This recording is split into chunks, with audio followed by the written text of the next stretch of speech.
Let's start with what I think was the strongest message yet from the Prime Minister to the states to reopen the borders. Absolutely right, before National Cabinet on Friday. Now, what's been put to me in the lead up to this in National Cabinet meetings, Scott Morrison has not been particularly bullish about opening the borders. He's let his ministers do the front running on that. He wants to keep National Cabinet together. At one recent National Cabinet, he's said to have apologised, in fact, to Annastacia Palaszczuk that she'd been copping heat over the borders. But Queensland seem determined at the moment not to move. That's despite 2 weeks of no evidence of community transmission out of New South Wales and the July school holidays coming. So we had this question from Labor, predicated, it seems, on some fact, that the 2 bidders left in the race for Virgin are saying we won't bid unless JobKeeper goes past September. And you have Scott Morrison saying, look, what needs to happen here is the state borders need to open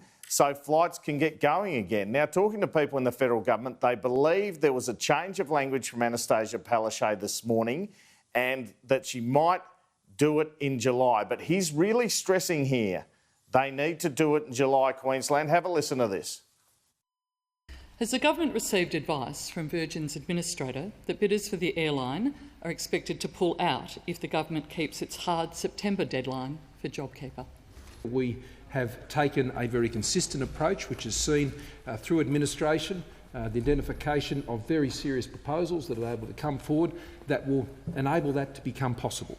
And we will continue to engage with the administrator throughout the course of their coverage of these issues to achieve those ends.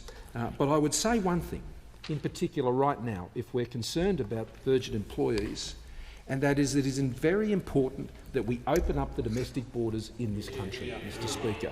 We need to get planes flying around Australia.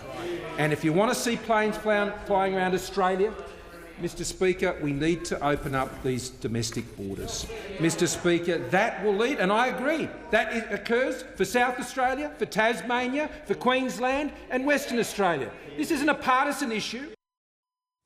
Yeah, clearly the Prime Minister stepping up his own message to the premiers ahead of that National Cabinet, you said, on Friday, and he knows that this, in the broader economic issues facing this nation and the post-COVID recovery, that interstate travel is going to be pivotal.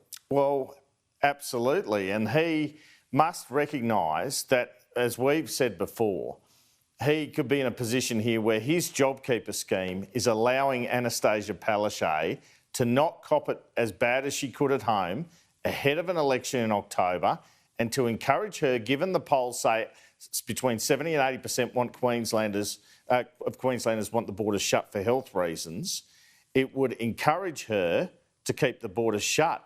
Now it seems it's a factor in the Virgin sale. We know it's a big factor in the economy. The federal government are very hopeful that Annastacia Palaszczuk and Stephen Marshall move soon on this.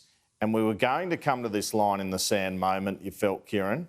I think we're saying to get to that moment. Yeah, and Anthony Albanese on the broader economic issue, that was how he kicked off his approach to question time. Yeah, it wasn't a bad way to kick off in the sense that he pulled together the strands as a theme at the start of what the events of the last 3 weeks, which haven't been great for the government. Recession that we had to have because of the pandemic, the JobKeeper bungle and the robo-debt bungle. Scott Morrison, he just called them a hopeless opposition. Anyway, have a listen.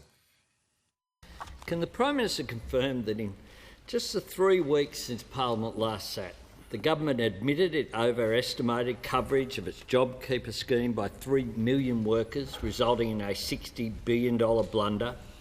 The government announced $720 million will be repaid to victims of the Prime Minister's illegal robo-debt scheme, and Australia entered its first recession in 3 decades. The Prime Minister has the call. Thank you, Mr Speaker.